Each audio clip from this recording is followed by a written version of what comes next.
There was a monk from Mount Chiba in Totomi province named Kaishin who had an extremely lustful heart.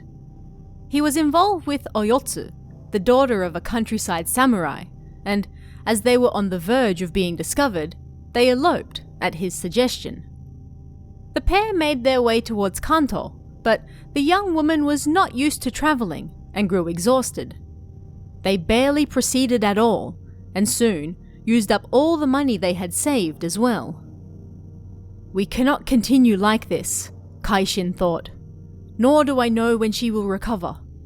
If I continue to accompany this woman, I will become no more than a beggar. It is unfortunate, but I must get rid of her." As they approached the mountains between the border of Suruga and Kai provinces, Kaishin took his chance and pushed the girl down to the bottom of the ravine, escaping before anyone could see him.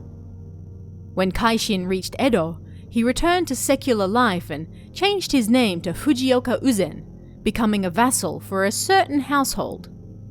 Once, when Uzen made his way towards Osaka on business for his master, the Fuji River on the Tokaido Road was flooded, so he was forced to pass through the mountains bordering Kai. He soon reached the valley where he had pushed Oyotsu to her death. Of course, he remembered that fateful day and thought, "Come to think of it, this year is the 17th anniversary of her death." Sadness claimed his heart, and choked up, he was unable to continue any further. He decided to spend the night at a lodging at the base of the mountain. The daughter of the lodging was a young woman, and not only had she been born beautiful, but seductive and charming as well. Uzen took one look at her and fell head over heels.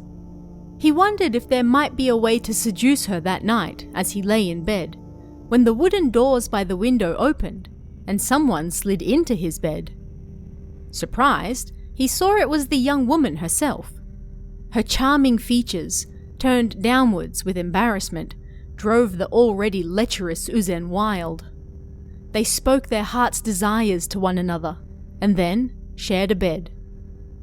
The girl's face that he was supposed to be sharing a bed with gradually seemed to be getting further and further away. Finding it strange, Uzen sat up to get a better look.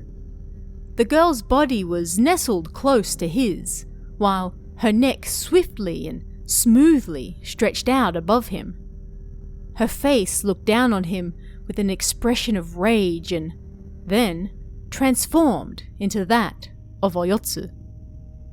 "How bitter! You fooled me and then pushed me into the ravine, leaving me to wander through the other side alone. How sad! I will not allow you to say you forget the promise you made to me. You will now taste the pain of hell with me." She grabbed the scruff of his neck and attempted to force him up. Uzen grabbed the katana by his pillow and swung. The master of the lodging came running at these sounds. "What the?" he asked, but the girl had already escaped. At this point, Uzen keenly felt the regret of his past misdeeds and explained everything to the master. Then the master, in turn, spoke to him. "The most fearsome thing in this world is a person's tenacity. In reality, the same thing has also happened to me. Please listen. I used to be a woodcutter in these here mountains.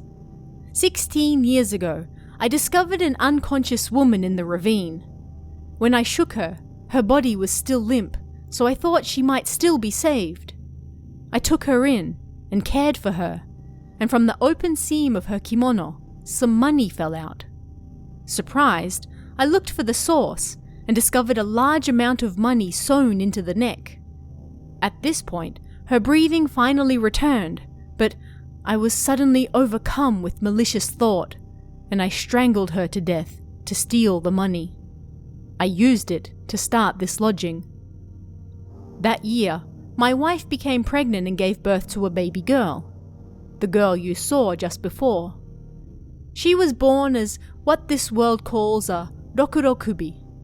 I have accepted that this is undoubtedly my recompense for the evil I committed, and I held a memorial service for the girl I secretly killed. But today, marks the 17th anniversary of her death. The fact that you are here tonight can surely only be the turning of fate and the result of that woman's grudge." To this, Uzen replied, "That Oyotsu had money when I killed her, I was unaware, and must surely also be karma from a previous life. Oh dear, how frightening." He sighed and cut off his top knot on the spot. Uzen once more returned to the priesthood, and after travelling around the country, erected a grave for Oyotsu.